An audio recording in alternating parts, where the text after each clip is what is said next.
আজকে আমরা environmental পলিউশনের second portion বা সেকেন্ড পার্ট এয়ার পলিউশন নিয়ে আলোচনা করব। প্রথমে দেখে নেওয়া যাক এয়ার পলিউশন, যার বাংলা অর্থ হলো বায়ু দূষণ বলতে আমরা কি বুঝি। আমরা জানি বায়ুর মধ্যে নির্দিষ্ট পরিমাণে কিছু ভৌত রাসায়নিক গুণাগুণ বা গুণাবলী অথবা ফিজিকো কেমিক্যাল প্রপার্টিজ রয়েছে। এরপর কি হয়, বাইরে থেকে যদি কোনো আনডিজায়ারেবল কোনো ফরেন সাবস্টেন্সের বা অবাঞ্ছিত কোনো বজ্র পদার্থের সংযোগের ফলে বায়ুতে থাকা স্বাভাবিক ফিজিকো কেমিক্যাল প্রপার্টিজ এর যদি কোনো চেঞ্জ ওভার দেখতে পাওয়া যায় এবং যার প্রভাব মানুষ, পশু, পাখি সহ সমগ্র জীবকুলের ওপর তার ক্ষতিকর প্রভাব পড়ে, তাকে আমরা বলে থাকি বায়ু দূষণ অথবা এয়ার পলিউশন। এবার দেখে নেব যে এয়ার পলিউশন বা বায়ু দূষণ কত ধরনের হয়ে থাকে। তো সাধারণত আমরা দুই ধরনের বায়ু দূষণ বা এয়ার পলিউশন দেখে থাকি। Number 1 indoor air pollution, number 2 outdoor air pollution. বাড়ির মধ্যে যদি কোনো রকম কোনো কারণের জন্য এয়ার পলিউশন হয়ে থাকে তাহলে সেটাকে আমরা বলি ইনডোর এয়ার পলিউশন। আর আউট অফ হোম মানে বাড়ির বাইরে যদি এয়ার পলিউশন হয় তাহলে সেটাকে আমরা বলে থাকি আউটডোর এয়ার পলিউশন। এই এয়ার পলিউশনের মধ্যে আরো বেশ কিছু ইনসিডেন্ট ইনক্লুড আছে এর মধ্যে, যেমন হচ্ছে smoke, acid rain, greenhouse effect, ozone layer depletion, ozone layer hole etcetera. আবার যদি বাতাসের মধ্যে কোনো চিমনি থেকে বা কোনো ইন্ডাস্ট্রি থেকে যদি কোনো পার্টিকলস এসে জমা হয় বাতাসের মধ্যে এবং তার ফলে বাতাসের ফিজিকো কেমিক্যাল প্রপার্টিজ চেঞ্জ ওভার হয় তাহলে সেটা এয়ার পলিউশন এক ধরনের। আবার যদি কোনো বিষাক্ত গ্যাস বায়ুতে এসে মেশে এবং এই পলিউশন ঘটায় তাহলে সেটা হচ্ছে one type of air pollution. এবার দেখব যে কোন কোন আনডিজায়ারেবল সাবস্টেন্সের জন্য আমাদের বায়ু দূষণ হয়ে থাকে, যাকে আমরা বলে থাকি এয়ার পলিউটেন্টস বা বায়ু দূষক। তাহলে যে সমস্ত আনডিজায়ারেবল কোনো সাবস্টেন্স পরিবেশে যুক্ত হয় এবং পরিবেশে যুক্ত হয়ে অ্যাটমসফিয়ার বা বাতাসের বিভিন্ন যে কম্পোজিশন গুলো রয়েছে তার যে ভারসাম্য বিনষ্ট করে তাকে আমরা বলে থাকি এয়ার পলিউটেন্টস বা বায়ু দূষক পদার্থ। সাধারণত চার ধরনের আমরা এয়ার পলিউটেন্টস দেখে থাকি। প্রাইমারি এয়ার পলিউটেন্টস, যে সমস্ত পলিউটেন্টস গুলো ন্যাচারাল অথবা ম্যানমেড রিজন, এই দুটো রিজনের জন্যই উৎপন্ন হয় এবং বায়ুতে মিশে বায়ু দূষণ ঘটায়, তাকে বলে থাকি primary air pollutants. As for example, sulfur dioxide, nitrogen dioxide, carbon dioxide and hydrogen sulfide.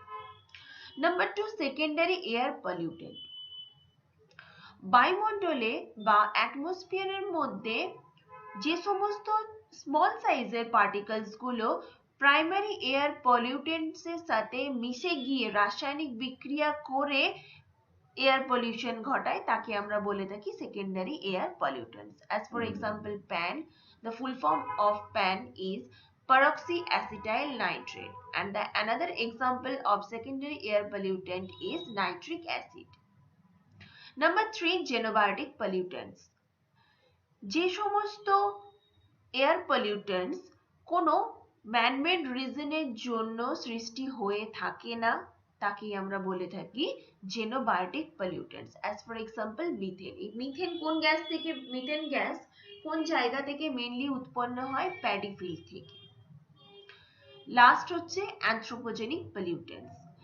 যে সমস্ত এয়ার পলিউটেন্টস ম্যানমেড রিজনের জন্য সৃষ্টি হয়ে থাকে, নামটা শুনেই বুঝতে পারছো যে অ্যানথ্রোপোজেনিক, তার মানে কোনো ম্যানমেড রিজনের জন্য উৎপন্ন হয়ে থাকে তাকে আমরা বলে থাকি অ্যানথ্রোপোজেনিক পলিউটেন্টস বা anthropogenic air pollutants. As for example, carbon dioxide.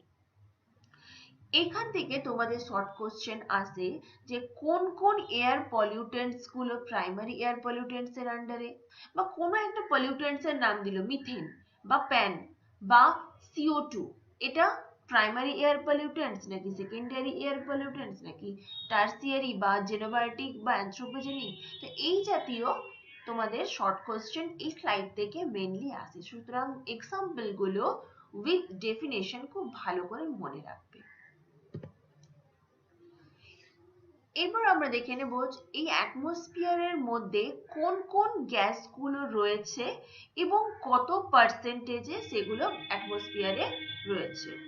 সব থেকে বেশি যে গ্যাস আমরা আমাদের বাতাসে দেখে থাকি সেটা হচ্ছে নাইট্রোজেন, যার পরিমাণ হচ্ছে 78.8%। ঠিক তারপরেই oxygen 20.95, carbon dioxide 0.03, argon 0.93 and helium, neon, hydrogen, methane 0.1%। এখান থেকে তোমাদেরকে বলে রাখি, যদি গুগলে সার্চ করো বা অন্য কোনো বই ফলো করো তাহলে দেখবে এই অ্যাটমসফিয়ারে গ্যাসের পরিমাণের যে শতকরা পরিমাণটা সেটার কিছু চেঞ্জ ওভার দেখতে পাওয়া যায়। যেমন নাইট্রোজেন অনেক বইয়ে থাকে 77.9 কি 78.1, অক্সিজেন থাকে 20.60 কি 63। তো এই পয়েন্টের পরে বা পয়েন্টের আগের লাস্ট ডিজিটের এরকম কিছু চেঞ্জ ওভার থাকতে পারে, কিন্তু all over oxygen 20 point something থাকবে, নাইট্রোজেন 77 পয়েন্ট থেকে 80 এর মধ্যেই থাকবে। এই জাতীয় কিছু চেঞ্জ ওভার বই ওয়াইজ বা বুক ওয়াইজ বা গুগল ওয়াইজ তুমি ভ্যারি করতে পারে। এই স্লাইড থেকেও তোমাদের প্রচুর শর্ট কোশ্চেন আসে। এইখান থেকে তোমাদের কোশ্চেন আসতে পারে যে বাতাসের মধ্যে কোন গ্যাস সব থেকে বেশি পরিমাণে অবস্থান করে, তাহলে এক্সাম তোমাদের অ্যান্সার হচ্ছে নাইট্রোজেন। তো এরকম সরি, তো এখান থেকে তোমাদের প্রত্যেকটা গ্যাস কত শতকরা পরিমাণে রয়েছে তার নাম এবং তার পার্সেন্টেজ অবশ্যই মনে রাখবে। এরপর চলে আসবো what is aerosol and what is PM. Aerosol হচ্ছে বাতাসের মধ্যে থাকা বা বাতাসের মধ্যে উপস্থিত কোনো সলিড পার্টিকেলস অথবা কোনো লিকুইড পার্টিকেলস অথবা কোনো গ্যাস হতে পারে। এই এরোসলস হচ্ছে আমাদের পরিবেশের মধ্যে বা বায়ুর মধ্যে বায়ু দূষণ ঘটায়। এগুলো কোনো ন্যাচারাল অথবা ম্যানমেড রিজনের জন্য উৎপন্ন হয়ে থাকে। কিছু ন্যাচারাল এরোসলস এর এক্সাম্পল হলো যেমন ফগ, মিস্ট, ডাস্ট। আর কিছু অ্যানথ্রোপোজেনিক এরোসলস এর এক্সাম্পল হলো particulate air pollutant, smoke. Next আসবো পিএম, যার ফুল ফর্ম হলো পার্টিকুলেট ম্যাটার। এই পার্টিকুলেট ম্যাটার সলিড হতে পারে অথবা লিকুইড অবস্থায় থাকতে পারে অ্যাটমসফিয়ারের মধ্যে, অথবা এই সলিড আর লিকুইডের মিক্সচার অবস্থাতেও থাকতে পারে এই পার্টিকুলেট ম্যাটার। এই পার্টিকুলেট ম্যাটার গুলোকে আমরা খালি চোখে দেখতে পাই না, কিন্তু যদি একটা ফিল্টার পেপারকে আমরা সারা দিন 8 থেকে 10 ঘন্টা যদি আমরা খোলা আকাশের নিচে রেখে দিই এবং সেই ফিল্টার পেপারকে যদি আফটার 10 আওয়ার্স মাইক্রোস্কোপের তলায় রাখি তাহলে দেখব অসংখ্য সেখানে পার্টিকেলস একত্রিত হয়েছে। তো এই পার্টিকেলস গুলোর সাইজ কিন্তু আবার ভ্যারি করে। যদি এই পার্টিকুলেট ম্যাটারের ডায়ামিটার 2.5 মাইক্রোমিটার হয় তাহলে তাকে বলা হয় PM2.5।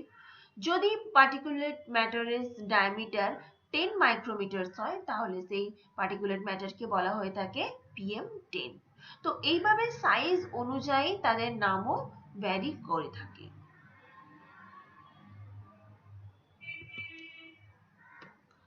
এরপর দেখে নেব যে এই এয়ার পলিউশন কোন কোন জায়গা থেকে তৈরি হয়ে থাকে বা কোন কোন সোর্স থেকে তৈরি হয়ে থাকে। প্রধানত দুই ধরনের সোর্সের জন্য আমাদের বায়ু দূষণ ঘটে থাকে, ন্যাচারাল রিসোর্স, ম্যানমেড রিসোর্স। প্রথমে আমরা আলোচনা করব ন্যাচারাল কি কি সোর্স রয়েছে এবং সেই সোর্সের কোন কোন উদাহরণ বা কি কি এক্সাম্পল হতে পারে যার জন্য আমাদের বায়ু দূষণ হয়ে থাকে।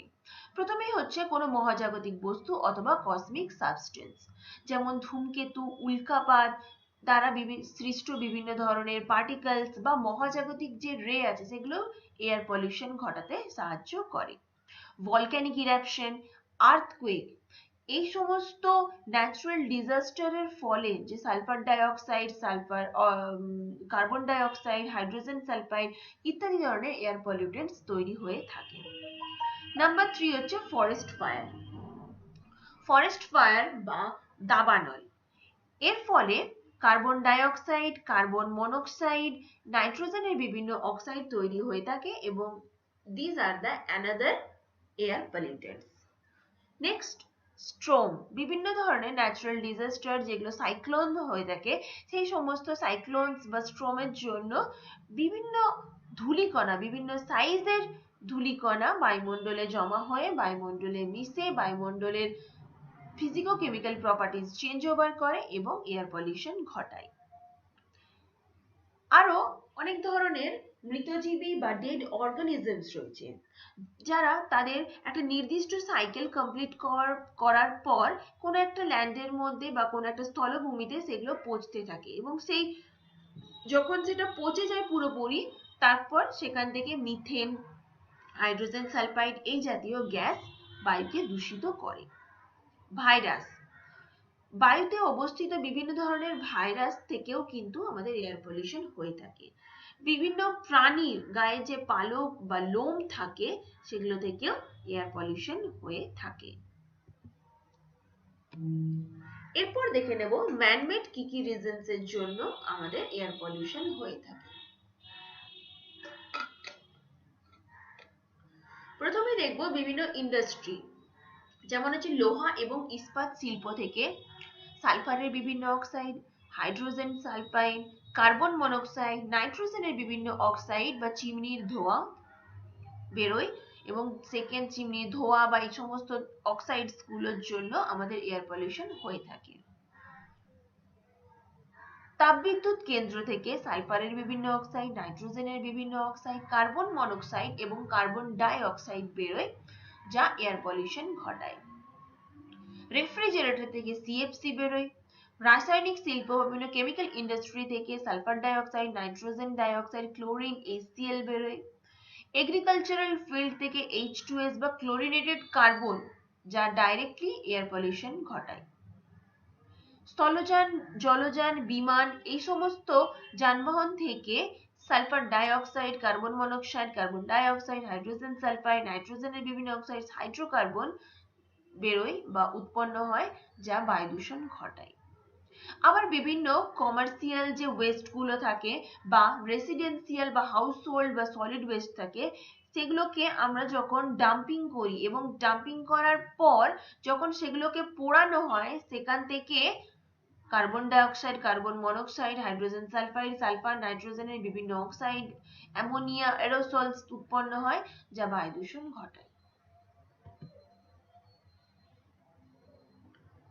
এরপর চলে আসবো cause and effect of air pollution. এর আগের স্লাইডে আমরা কি পড়লাম, যে কি কি সোর্স যেখান থেকে আমরা এয়ার পলিউশন হয়ে থাকে।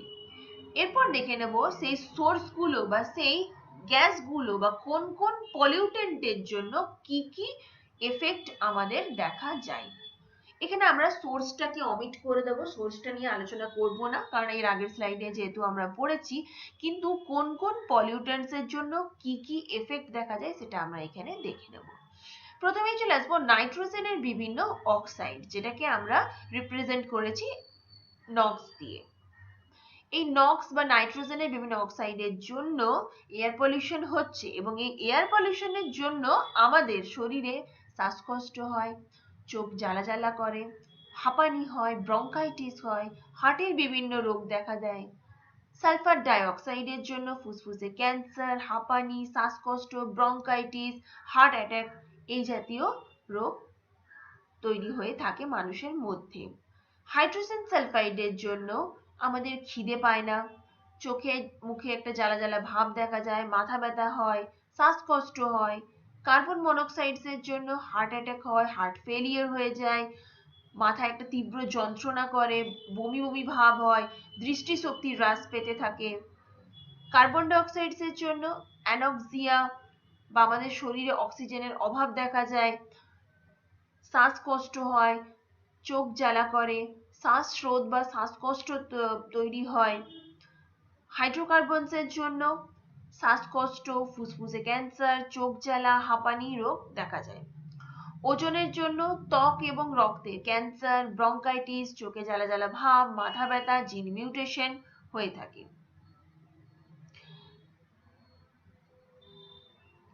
এইখান থেকে বা এই বাকিগুলো আমি তোমাদের পড়াচ্ছি, হাইড্রোজেন ফ্লোরাইড থেকে আবার পড়াচ্ছি। এই স্লাইডটা থেকে তোমাদের এই জাতীয় কোশ্চেন আছে যে কার্বন মনোক্সাইডস এর জন্য আমাদের কোন ধরনের রোগের সৃষ্টি হয়। সেখানে 5টা অপশন থাকলো, সেখান থেকে তোমাদের কমন যদি আইডিয়া থাকে সেখান থেকে তোমরা সঠিক অ্যান্সারটা রাইট করতে পারবে। তো এখান থেকে তোমরা কোন কোন পলিউটেন্টস এর জন্য কি কি এফেক্ট দেখা যায় অবশ্যই জেনে রাখবে।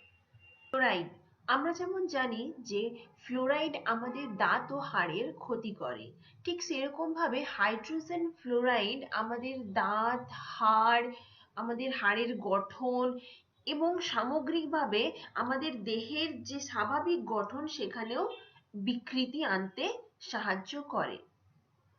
অ্যামোনিয়া গ্যাস, যার প্রভাবে আমাদের চোখ জ্বালা করে, শ্বাসনালীতে জ্বালা জ্বালা ভাব অনুভব হয়, শ্বাসকষ্ট হয়। বিভিন্ন ইন্ডাস্ট্রি থেকে যে রেডিও অ্যাক্টিভ এলিমেন্টস নির্গত হয় সেখান থেকে আমাদের অ্যানিমিয়া, রক্তে ক্যান্সার, স্নায়বিক বৈকল্য বা জিনের মিউটেশন ইত্যাদি ধরনের প্রভাব আমাদের শরীরে পরিলক্ষিত হয়ে থাকে। এরপর দেখে নেওয়া যাক এয়ার পলিউশন উদ্ভিদের ওপর কি প্রভাব ফেলে। বিভিন্ন ধরনের নাইট্রোজেন অক্সাইড, যেমন নাইট্রাস অক্সাইড, নাইট্রোজেন ডাইঅক্সাইড, এগুলোর প্রভাবে উদ্ভিদের সামগ্রিক বৃদ্ধি ব্যাহত হয়, পাতায় ক্লোরোসিস ঘটে, সালোক সংশ্লেষ প্রক্রিয়া ব্যাহত হয়।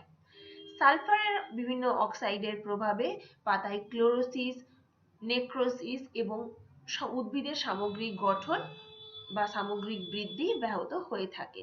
হাইড্রোকার্বনের প্রভাবে উদ্ভিদের অকাল পত্রমোচন হয়ে থাকে, পাতায় নেক্রোসিস স্পট দেখা যায়, পাতা হলুদ হয়ে যায়। হাইড্রোজেন ফ্লোরাইডের প্রভাবে উদ্ভিদের ফ্লোরোসিস রোগ দেখা যায়, পাতায় নেক্রোসিস দেখা যায়, উদ্ভিদের সামগ্রিক বৃদ্ধি ব্যাহত হয়ে থাকে। ওজোন মানে O3 প্রভাবে উদ্ভিদের সালোক সংশ্লেষ প্রক্রিয়া, উদ্ভিদের বৃদ্ধি এবং পাতায় নেক্রোসিস স্পট দেখতে পাওয়া যায়। এবং আরেকটা পলিউটেন্ট যেটা কিনা হচ্ছে স্মোক। স্মোক মানে হচ্ছে ফগ, আর স্মোক SMOG, স্মোক মানে হচ্ছে ধোঁয়াশা। এই স্মোক বা ধোঁয়াশার জন্য উদ্ভিদের সালোক সংশ্লেষ প্রক্রিয়া ব্যাহত হয় এবং সালোক সংশ্লেষ প্রক্রিয়ার জন্য যে জল H2O এর দরকার হয় তার ভারসাম্য বিঘ্নিত হয়ে থাকে। নেক্সট আমরা দেখে নেব বাস্তুতন্ত্রের উপর কি প্রভাব ফেলে এয়ার পলিউশন। আমরা জানি অ্যাসিড রেন বা অ্যাসিড বৃষ্টির সময় sulphuric acid, nitric acid, ozone, hydrogen fluoride ইত্যাদি জাতীয় পদার্থগুলি ভূপৃষ্ঠে, মাটিতে অথবা বিভিন্ন জলাশয়ে এসে পড়ে। এর ফলে কি হয়, ভূপৃষ্ঠের উপর যে ল্যান্ড ইকোসিস্টেম ছিল বা বিভিন্ন জলাশয়ের উপরে যে পন্ড ইকোসিস্টেম ছিল সেখানে ব্যাঘাত ঘটে। তার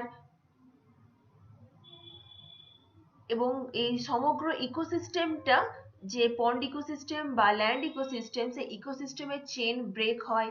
এর ফলে বিভিন্ন ধরনের উদ্ভিদ বা গাছপালার বিনাশ ঘটে, অকাল মৃত্যু ঘটে, অকাল পত্রমোচন ঘটে এবং পন্ড ইকোসিস্টেমের মধ্যে যে মাইক্রো অর্গানিজমস ছিল, ফ্লোরা, ফনা, তারপরে ধরো phytoplankton, zooplankton, fish, small fish, large fish, সমগ্র জীবকুল প্রজাতির বিনাশ ঘটে এই এয়ার পলিউশনের জন্য। আরেকটা এফেক্ট আমরা দেখব যে এয়ার পলিউশন বিভিন্ন ধরনের মেটেরিয়ালস এর বা জড় বস্তু বা বিভিন্ন যে আমাদের অ্যাসেট গুলো রয়েছে তাদের উপর কি প্রভাব ফেলে থাকে।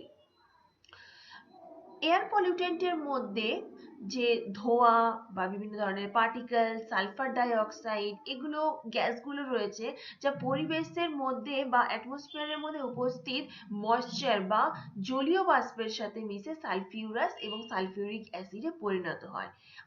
আর এই অ্যাসিড যখন অ্যাসিড রেনের সাথে ভূপৃষ্ঠে এসে আপতিত হয় তখন তার উপর সেই অ্যাসিড বৃষ্টি যখন বিভিন্ন ঘরবাড়ি বা স্মৃতিসৌধ এগুলোর উপর পড়ে তখন তাদের ক্ষয় লক্ষ্য করা যায় সেই অ্যাসিডের প্রভাবে। উদাহরণস্বরূপ আমেরিকার স্ট্যাচু অব লিবার্টি, ভারতের তাজমহল এবং ভিক্টোরিয়া মেমোরিয়াল প্রভৃতির পাথরে ক্ষয় দেখা গেছে এই অ্যাসিড রেনের জন্য। এরপর দেখে নেওয়া যাক যে এই এয়ার পলিউশনকে আমরা কি কি ভাবে কন্ট্রোল করতে পারি। অনেক পুরনো যে গাড়িগুলো রয়েছে তাদের ইঞ্জিনকে যদি আমরা বাতিল করে ইউরো 4 অথবা ভারত 4 এই জাতীয় দূষক ব্যবহার করে থাকি বা এই জাতীয় নিয়ন্ত্রণ ব্যবহার করলে আমরা পরিবেশ দূষণ বা বায়ু দূষণকে অনেকটা পরিমাণে নিয়ন্ত্রণ করতে পারবো। পেট্রোল বা ডিজেল চালিত যে গাড়িগুলো রয়েছে সেই গাড়িগুলির ধোঁয়া যদি সঠিক সময়ে সঠিক পরীক্ষা কেন্দ্রে যদি আমরা তার পরীক্ষা করায় তাহলে আমরা এয়ার পলিউশনকে অনেকটা কন্ট্রোল করতে পারবো, বা সাইক্লোন অর সেপারেটর, ফিল্টার এই জাতীয় ইকুইপমেন্টস ব্যবহার করেও পরিবেশ দূষণ বা এয়ার পলিউশনকে অনেকটাই কন্ট্রোল করা যায়। আমাদের বর্তমানে ব্যাটারি চালিত গাড়ি কিন্তু বাজারে চলে এসছে। আবার সৌরচালিত বা সোলার এনার্জি দিয়ে যে গাড়িগুলো ব্যবহার করা আছে সেগুলো কিন্তু মার্কেটে চলে এসছে, কিন্তু সেগুলো খুবই অল্প পরিমাণে ব্যবহার হচ্ছে। তাহলে এই যে আমরা এই রিনিউয়েবল এনার্জিকে যদি বেশি পরিমাণে ব্যবহার করি তাহলে কিন্তু আমাদের এয়ার পলিউশনকে আমরা অনেকটা পরিমাণে কন্ট্রোল করতে পারবো। তাহলে এই জন্য এই যে স্বল্প মাত্রায় ব্যবহার হচ্ছে তার মাত্রাটা আরো অনেক পরিমাণে বাড়ানোর জন্য আমরা জনসাধারণের মধ্যে সচেতনতা বৃদ্ধি করতে পারি, তাদেরকে আরো বেশি করে বোঝাতে পারি যারা মানে তারা যাতে এই এয়ার পলিউশন সম্পর্কে সচেতন হয় এবং তার পরিবর্তে ব্যাটারি চালিত গাড়ি ব্যবহার না করে সৌরচালিত গাড়ি যাতে অধিক পরিমাণে ব্যবহার করে। আবার ধরো আমাদের বাতাসের মধ্যে যে গ্রিন হাউস গ্যাসগুলো রয়েছে যেমন হচ্ছে carbon dioxide, methane, CFC, nitrous oxide, এই যে গ্যাসগুলো রয়েছে এগুলোর উৎপাদন যদি আমরা হ্রাস করি তাহলে কিন্তু আমরা গ্লোবাল ওয়ার্মিং কে কন্ট্রোল করতে পারবো। ঠিক সেরকম ভাবে আমরা এয়ার পলিউশনকেও কন্ট্রোল করতে পারবো। কারণ এই আমাদের পৃথিবীর মধ্যে যে প্রতিনিয়ত প্রত্যেক দিন একটু একটু একটু একটু করে টেম্পারেচার ইনক্রিজ হচ্ছে তার একমাত্র দায়ী কিন্তু এই গ্রিন হাউস গ্যাসগুলো। আবার ওজোন স্তর, আমাদের স্ট্র্যাটোস্ফিয়ারে যে ওজোন লেয়ার রয়েছে তার ক্ষয় হচ্ছে এবং এর কারণ হিসেবে এর অবক্ষয়ের হ্রাসের জন্য বিভিন্ন ধরনের রং, প্লাস্টিক, রেফ্রিজারেটর শিল্পকেন্দ্রে দূষণ নিয়ন্ত্রণকারী যন্ত্রপাতির ব্যবহার করে সিএফসি গ্যাসের উৎপাদনটা আমরা কমাতে পারি। কারণ সিএফসিও আমরা জানি যে one type of air pollutant. প্রচলিত শক্তি বা নন রিনিউয়েবল এনার্জি যেমন হচ্ছে কয়লা, পেট্রোলিয়াম এর ব্যবহার কমিয়ে অপ্রচলিত শক্তি মানে হচ্ছে রিনিউয়েবল যে এনার্জি গুলো রয়েছে সেগুলোর ব্যবহার বাড়াতে হবে, যাতে আমাদের, কারণ আমরা জানি যে রিনিউয়েবল এনার্জিকে আমরা বারবার রিনিউ করতে পারবো, বারবার পুনরুৎপাদন করতে পারবো, কিন্তু যেগুলো নন রিনিউয়েবল সেগুলো কিন্তু আমাদের পরিবেশের মধ্যে যা রয়েছে সেগুলোই আমাদেরকে ভবিষ্যতের জন্য সঞ্চয় করে এখন ব্যবহার করতে হবে। সেই জন্য রিনিউয়েবল এনার্জির ব্যবহার অনেক বেশি বাড়াতে হবে এই প্রচলিত শক্তি অথবা নন রিনিউয়েবল এনার্জি গুলোর ব্যবহার কমিয়ে।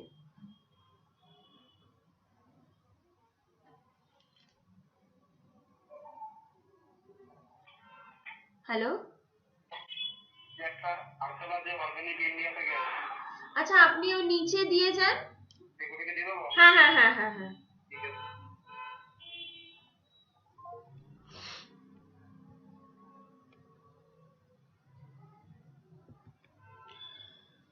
এরপর দেখে নেওয়া যাক এয়ার পলিউশন কন্ট্রোল করার জন্য কি কি যন্ত্রপাতি বা ইকুইপমেন্টস আমরা ব্যবহার করে থাকি। প্রথমেই আমরা দেখব এয়ার পলিউশন কন্ট্রোল করার জন্য আমরা ফিল্টার ব্যবহার করে থাকি। যে ফিল্টারে যেমন তাপবিদ্যুৎ কেন্দ্রের চিমনিতে ফিল্টার বা ছাঁকনি ব্যবহার করা হয় যাতে যে ধোঁয়াটা নির্গত হয় চিমনি থেকে সেই ধোঁয়ার মধ্যে বিভিন্ন ধরনের পার্টিকেলস থাকে, কিন্তু ফিল্টার লাগিয়ে দিলে সেই পার্টিকেলস গুলো ছাঁকনিতে আটকে যাবে এবং ধোঁয়াটা বেরিয়ে যাবে। নেক্সট হচ্ছে সাইক্লোন অপারেটর। সাইক্লোন অপারেটরও ধোঁয়া থেকে বায়ু দূষক বা কণা জাতীয় দূষক পদার্থকে পৃথক করে ধোঁয়াটাকে পাস করে।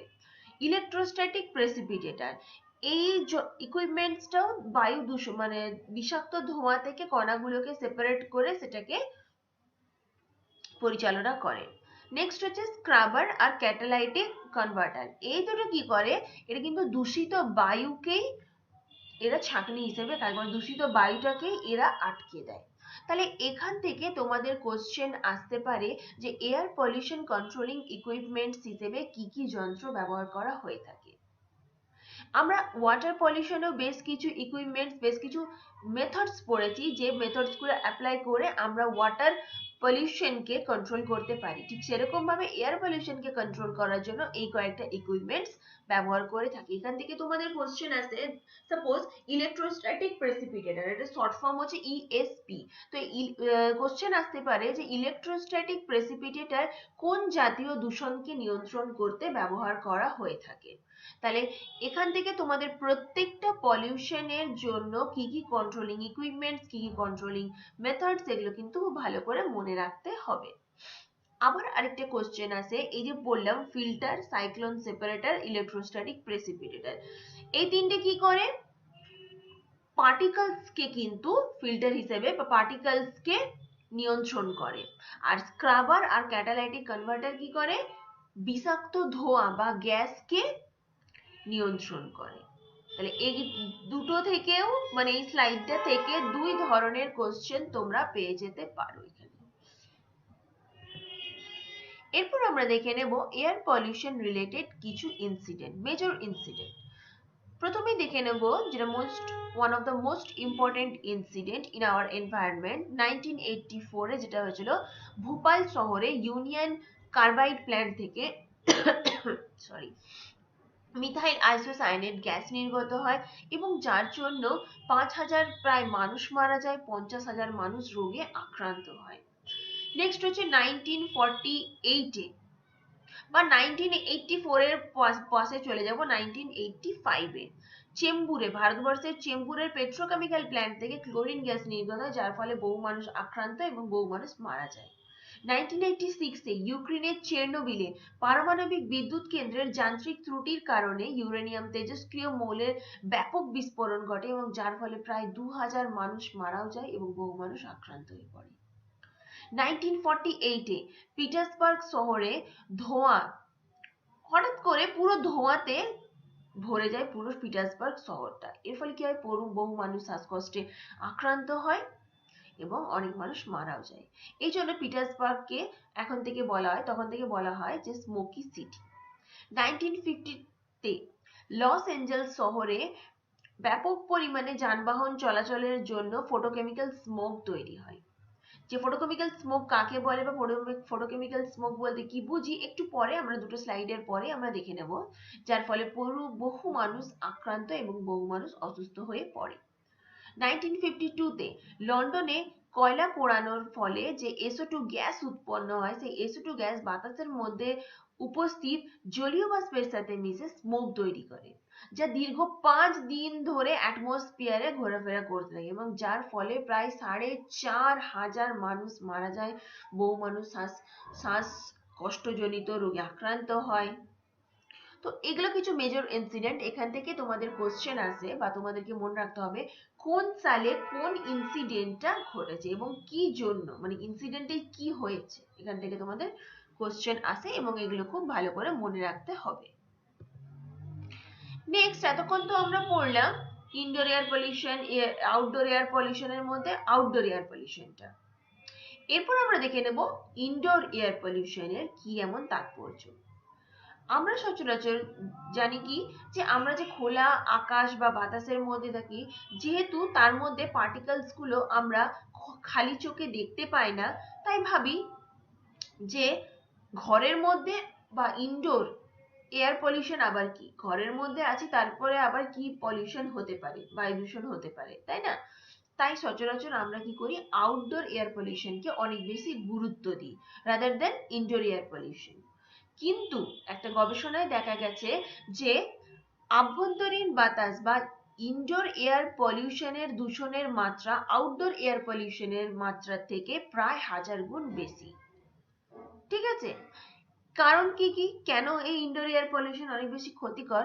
কারণ ইনডোর এয়ার পলিউশনে ইনডোরের মধ্যে বা একটা বাড়িকে বোঝায় বা একটা সার্টেন এরিয়াকে বোঝায়, সেই এরিয়াটা একটা লিমিটেড এরিয়ার মধ্যেই পরিবেষ্টিত থাকে এবং বাড়ির মধ্যে সিগারেটের ধোঁয়া, বিভিন্ন গ্যাস বা স্টোভ থেকে নাইট্রোজেন ডাই অক্সাইড, ফর্মালডিহাইড, বিভিন্ন আসবাবপত্র ফেব্রিক থেকে ফর্মালডিহাইড বেরোয় গ্যাস।